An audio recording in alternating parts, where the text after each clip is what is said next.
Bienvenidos a los Caminos de Logos. En este video continuaremos con la vida de Platón desde donde habíamos dejado. Si no has visto el video anterior, te recomiendo que lo visites antes de ver esta segunda parte. Te dejo la tarjeta del video a la derecha y de paso, si ya te echaste media hora, no seas malo, suscríbete. Sin más que decir, vamos a ello. La muerte de Sócrates destruyó las ilusiones originales de Platón. Aquí hace una vida política como un legislador y reformador social, que se verían transformadas en el pensador y hombre de ciencia que todos conocemos. Hermodoro, miembro original de la academia que Platón fundaría, nos cuenta que, al momento de la muerte de Sócrates, Platón y sus amigos temieron que también fueran perseguidos al ser adeptos de su maestro, por lo que huyeron a la región de Megara. Se dice que fue en ese momento cuando Platón viajó a Cirene, Italia y Egipto, y que la academia sería fundada después de calmarse las aguas en su regreso a Atenas.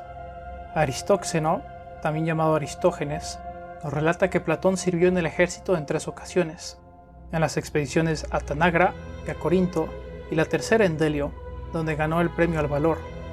Una de estas ocasiones puede haber sido la batalla en Corinto del 394 a.C., conocida como la batalla de Coronea, en la que, comandados por el rey Agesilao II, se enfrentaron Esparta y sus aliados contra una fuerza de tebanos y argivos que intentaban bloquear su marcha hacia el Peloponeso.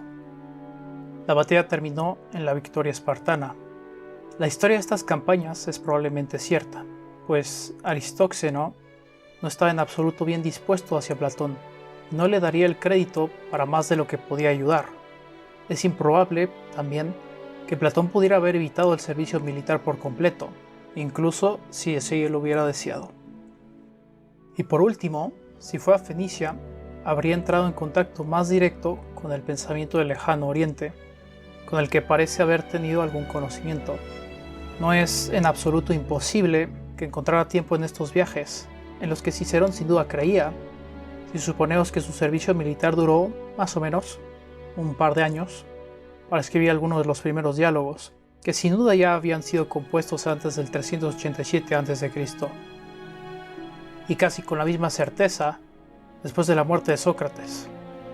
Varios de los seguidores de Sócrates escribieron diálogos en los que aparece el maestro discutiendo sobre la virtud, y no podemos decir que Platón haya sido el primero en componerlos. Sin embargo, sí sabemos que durante este periodo Platón elaboró una serie de obras de este tipo, en parte para reivindicar la reputación de su maestro y perpetuar sus enseñanzas. Él, por medio del diálogo, fue capaz de representar a Sócrates como realmente era, nunca dogmático ni meramente destructivo de las creencias establecidas, sino uno que buscó la verdad y que quería que otros hicieran lo mismo, una partera de las ideas de los otros, como se describe él mismo. Este mismo trabajo ayudaría a Platón a reflexionar sobre los principios de Sócrates y a formar su propia filosofía. Continuando con los viajes, si leemos la Carta Séptima, Platón menciona que visitó Sicilia a los 40 años y le repugnó la vida suntuosa de los acomodados. Escribe: «En aquella ocasión no me gustó en absoluto la clase de vida allí considerada feliz, atiborrada de banquetes a la manera italiana y siracusana, hinchándose de comer 2 veces al día, no dormir nunca solo por la noche y todo lo que acompaña a este género de vida».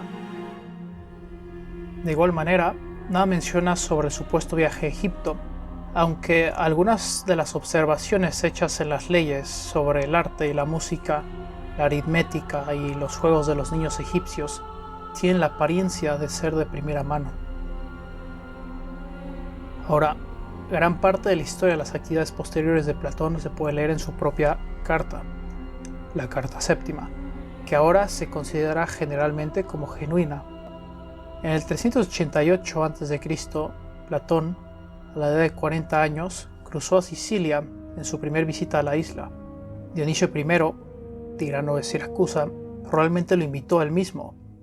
El historiador Cornelio Nepoten dice que lo hizo en cuanto llegó a Sicilia la noticia de que Platón había llegado a Tarento. El resultado más importante de esta visita fue el efecto de la personalidad y las enseñanzas de Platón en el joven Dion.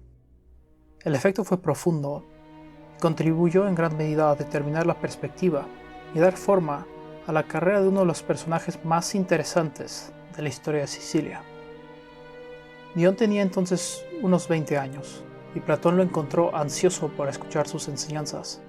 Era impulsivo por naturaleza, y ya había mostrado signos, como el tirano había observado, de gran habilidad.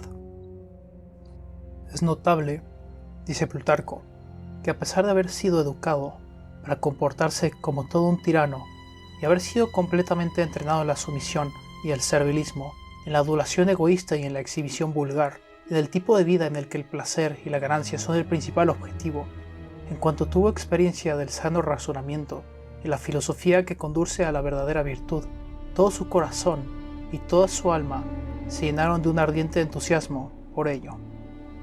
Pero continúa diciendo: es cierto que había una especie de altivez innata en sus modales y una brusquedad que la hacía difícil de abordar y difícil de tratar. Incluso muchos de sus amigos más cercanos, que admiraban su determinación y la altivez de su carácter, solían oponerse a su trato hacia sus semejantes, basándose en que trataba a quienes le hacían peticiones con más rudeza de lo que un estadista necesita. El propio Platón, como si tuviera una especie de intuición del futuro, al escribirle más tarde, le instó a protegerse contra la arrogancia, que es la compañera de la soledad. Poco más sabemos de esta primera visita a Sicilia. Hay historias sobre una supuesta entrevista con el tirano, una entrevista por la que Dionisio I se enojó mucho al escuchar las opiniones de Platón acerca de la tiranía. Ciertamente es más probable que Dionisio, un entusiasta mecenas de las artes, convocara a tal distinguido visitante a su presencia, e igualmente probable que el disgusto fuera mutuo. No sabemos cuánto tiempo Platón permaneció en la isla, pero, aunque ciertamente no era más de un año, fue suficiente para impresionar a Dion con su enseñanza, que cambió toda su forma de vida. En cualquier caso, la visita parece haber llegado a un abrupto final, pues 4 autores relatan que se dieron órdenes de vender al filósofo como esclavo. Cornelio de Pote no da detalles, simplemente menciona que Dionisio dio la orden, señalando que eso no disuadió a Platón de ir a Sicilia nuevamente. Diodoro Sículo, citando el incidente como un ejemplo de la impulsividad del temperamento de Dionisio, dice que Platón fue vendido en el mercado de esclavos por 20 minas por haber molestado al monarca por algo que dijo.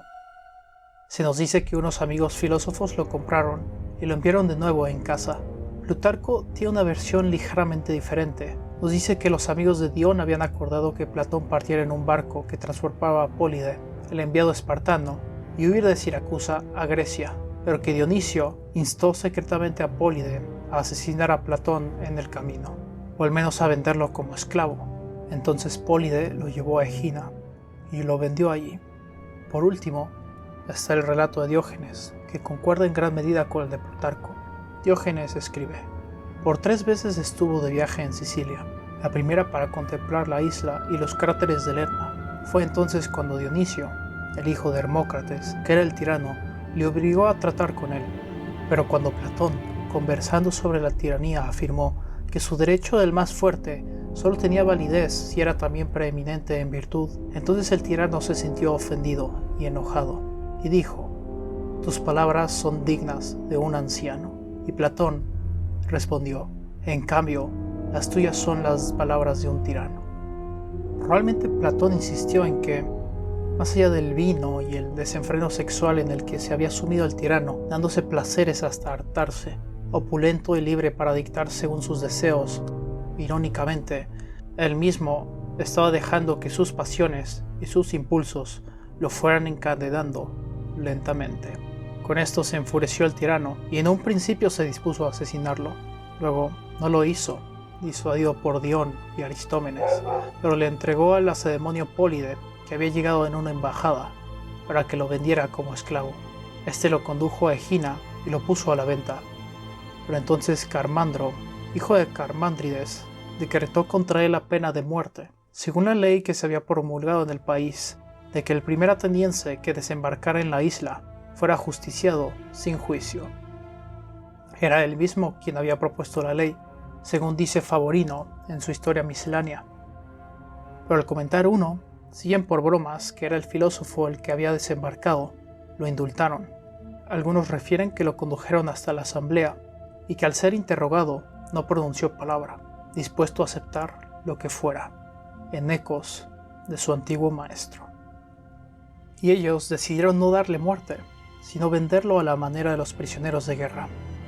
Lo rescató Anicérides de Cirene, que por suerte se encontraba allí, por 20 minas, otros dicen que por 30, y lo envió a Atenas junto a sus compañeros. Estos le enviaron enseguida el dinero, que él no admitió, diciendo que no solo ellos eran dignos de preocuparse por Platón. Algunos dicen que Dion envió el dinero, y Anicérides no lo aceptó, sino que le compró a Platón el jardincillo de la academia. Es fama, además, continúa Diógenes, que Pólides fue derrotado por Cabrias y después de esto pereció en un naufragio en Hélice, porque la divinidad se había irritado contra él por el filósofo. No se tranquilizó, sin embargo, Dionisio. Al enterarse, le escribió a Platón que no hablara mal de él, y él le remitió la respuesta de que no tenía bastante tiempo libre como para acordarse de Dionisio. A pesar de adiciones a la historia como esta última declaración, la cual es posiblemente apócrifa, lo más seguro, pues en ningún lugar de la carta séptima se menciona tal suceso, y a pesar de que, como se mostró, sea frecuente en las biografías intelectuales, su ausencia en las propias palabras de Platón es una razón muy fuerte para relegarla al apartado de las anécdotas ilustres de la tradición. Sin embargo, algo tendrá de verosimilitud, pues el tirano parece no haber permitido que ningún sentimiento de despecho hacia Platón interfiriera con el uso que hacía de Dion. Dion, en efecto, fue un ministro valioso y parece haber representado a Dionisio como embajador en varias ocasiones. Fue enviado en esa capacidad a Cartago, donde, en vista de la fricción constante entre cartagineses y sicilianos en la isla, sería necesario un alto grado de tacto diplomático, y parece que el puesto le sentó bien. Dion se casó con su sobrina Arete, hija de Dionisio, que era viuda. Por lo tanto, había una cercanía más allá de la política. Aún Dionisio I comprendía que su arrebato de ira contra Platón tendría que frenar para mantener el favor de Dion.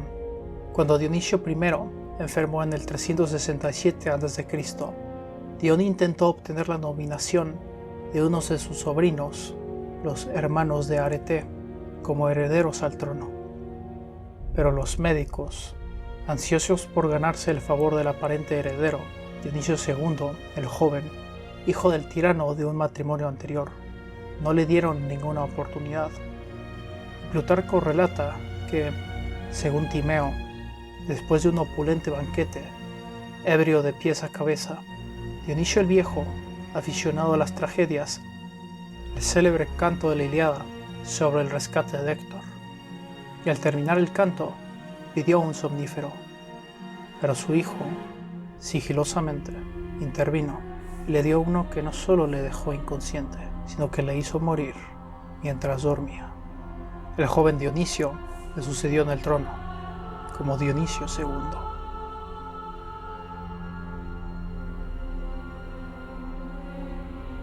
Aunque sea un poco largo, me voy a permitir leer directamente un pasaje de la carta séptima sobre su visita a Siracusa.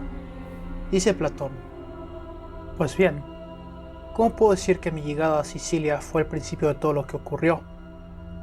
Al entablar relaciones yo con Dion, que era un joven, y explicarle en mis conversaciones lo que me parecía mejor para los hombres, aconsejándole que lo pusiera en práctica, es posible que no me diera cuenta de que de alguna manera estaba preparando inconscientemente la futura caída de la tiranía, porque Dion, que tenía una gran facilidad para aprender en general, y la tuvo especialmente para las enseñanzas que entonces recibió de mí, las asimiló con tanto interés y entusiasmo como ninguno de los jóvenes con los que tuve relación, y decidió llevar en adelante un género de vida distinto al de la mayoría de los itálicos y sicilianos, dando mayor importancia a la virtud que al placer y a cualquier otro tipo de sensualidad. Por ello, su vida se hizo odiosa, especialmente para los que viven según las normas del régimen tiránico, hasta que se produjo la muerte de Dionisio. Después de este suceso, se propuso no guardar solo para él esta manera de pensar que había adquirido gracias a rectas enseñanzas, y al ver que estos ideales también estaban arraigados en otras personas, no en muchas, desde luego, pero sí en algunas, pensó que uno de ellos podría ser Dionisio. Aquí Platón se refiere ya a Dionisio II, y de ahora en adelante se referirá a él solamente con el nombre de Dionisio. Continúa, con la colaboración de los dioses, y consideró que, si ello ocurría, tanto su vida como la del resto de los siracusanos llegaría a ser el colmo de la felicidad. Además de esto, pensó que yo debía acudir a Siracusa a la mayor brevedad por todos los medios posibles, como colaborador de estos planes, recordando con qué facilidad nuestras relaciones le habían llevado el deseo de una vida más hermosa y más feliz. Y si esto mismo, tal como lo intentaba, llegaba a conseguirse en Dionisio, tenía grandes esperanzas de que, sin matanzas ni crímenes, ni las desgracias que se han producido actualmente, llegaría a establecer en todo el país una vida verdaderamente dichosa. Mientras tanto, unos 20 años antes, después de su primera visita a Sicilia, Platón habría regresado a Atenas, y ahí, probablemente en el año 386 a.C., fundó la Academia, que, según Diógenes Laercio, era un gimnasio bien poblado de árboles en los arrabales de la ciudad, que recibe su nombre de un cierto héroe, Ecademo, según lo que dice Eupolis en su comedia Exentos de Milicia. Y cito: los sombrosos senderos del héroe Ecademo. Por otra parte, hay unos versos de Timón sobre Platón que dicen: a todos los acaudillaba Platiamplio, es decir, Platón, discurseador de dulce voz, prosista rival de las cigarras, que posadas en los árboles de Ecademo, lanzan al aire su agudo son. Pues, dice, según Diógenes Laercio, que al comenzo se llamaba Ecademia, con E. La Academia puede considerarse la primera universidad que existió en el mundo. Es cierto que en el pasado hubo profesores de retórica y de otras artes útiles. Más recientemente se habían organizado escuelas de retórica. Pero nunca hubo ninguna institución que afirmara formar hombres para la vida pública, ayudándoles a estudiar la verdad abstracta. Esto no quiere decir que Platón fuera un pensador o alguien cuyas teorías no guardaban relación alguna con la práctica. Creía, como sin duda había creído Sócrates, que, por ejemplo, la retórica no tenía valor a menos que el orador la usara para un buen fin. Y para ser capaz de decidir qué fines son últimamente buenos, el aspirante a político debe estar capacitado en la búsqueda de la verdad. Platón también creía que toda práctica debe basarse necesariamente, inevitablemente, en una teoría sólida, como él lo ha dicho sobre el conocimiento del bien y del mal. Tendemos a considerar esta especie de conocimiento como innato o adquirido, educado por la experiencia y la instrucción transmitida de generación en generación. Debemos recordar que en la época de Platón no había ningún código de conducta generalmente aceptado o prescrito por alguna revelación divina. Es más, la religión tradicional en su conjunto había sido objeto de muchas críticas en esta última parte del siglo V, y las opiniones sobre cuestiones de religión y moralidad deben haber sido ya muy diversas. Era una religión ya totalmente erosionada, si es que puede hablarse de religión. Platón había reflexionado profundamente y estudiado todas las filosofías actuales, y estaba en camino en este momento a formular sus propias creencias, y la base de esta filosofía era la convicción que Sócrates había sostenido: que hay un propósito en el mundo, que el hombre debía tratar de descubrir la naturaleza de este propósito y de su propia relación con él. Y una vez descubierto, se desearía vivir la vida conforme a ello. Este propósito, o verdad última y permanente, quería Platón ser la única guía segura para la acción, y el plan de estudios del aspirante debía tener esto en cuenta. De ahí que la educación en la academia consistiera en gran medida en el estudio de las ciencias. Es posible que se hayan dado conferencias, pero la mayor parte del trabajo posiblemente fue de naturaleza de discusión e investigación.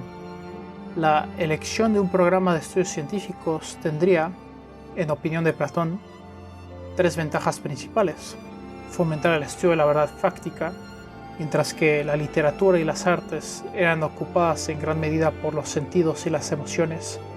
Los temas que trataban la ciencia en segundo lugar, las verdades de la geometría, por ejemplo, y los movimientos de las estrellas, eran indicaciones de la perfección, de la verdad última que gobierna el esquema del universo, aquel orden que está impregnado en todo el mundo, y la correlación del conocimiento obtenido de tal estudio formaría el punto de partida para la gran investigación sobre la naturaleza de aquella realidad última o suprema, el mundo de las ideas.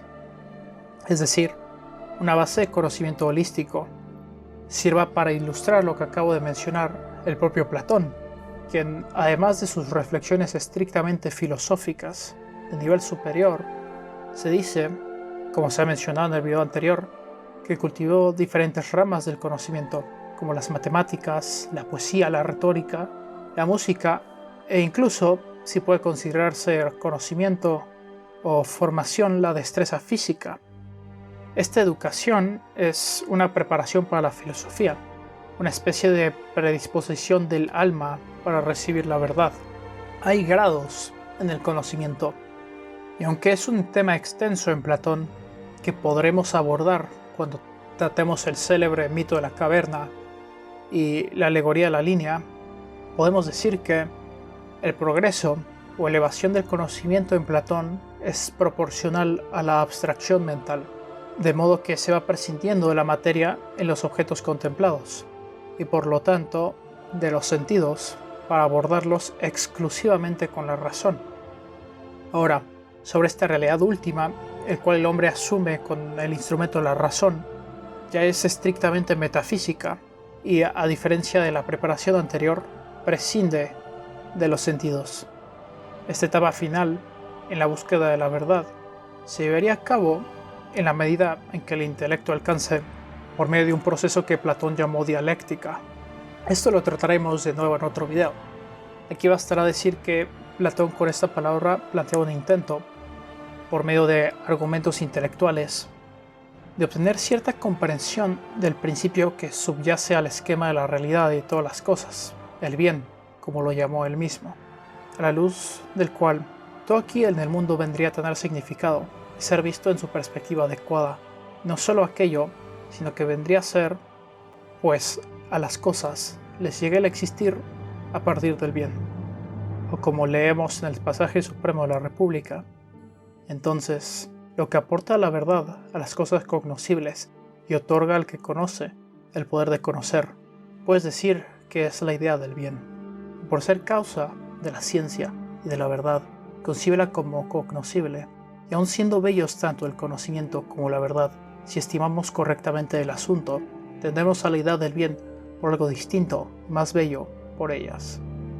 Y así como dijimos que era correcto tomar a la luz y a la vista por fines al sol, pero que sería erróneo creer que son el sol, análogamente ahora es correcto pensar que ambas cosas, la verdad y la ciencia, son afines al bien, pero sería equivocado creer que una u otra fueran el bien, ya que la condición del bien es mucho más digna de estima. Y prosigue, y así dirás que a las cosas cognoscibles les viene del bien no solo el ser conocidas, sino también de él les llega el existir y la esencia, aunque el bien no sea esencia, sino algo que se eleva más allá de la esencia en cuanto a dignidad y a potencia.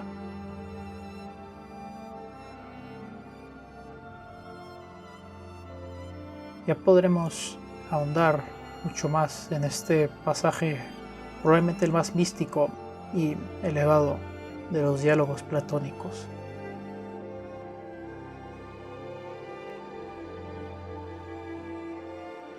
Hasta aquí llega la segunda parte del video. Si has llegado hasta aquí, date unas palmaditas en el hombro, y si te gustó, dale like, suscríbete y activa la campanita de notificaciones. También agradezco si lo compartes con tus conocidos o amigos, porque eso me permite llegar a más personas. Les mando un saludo a todos y hasta luego.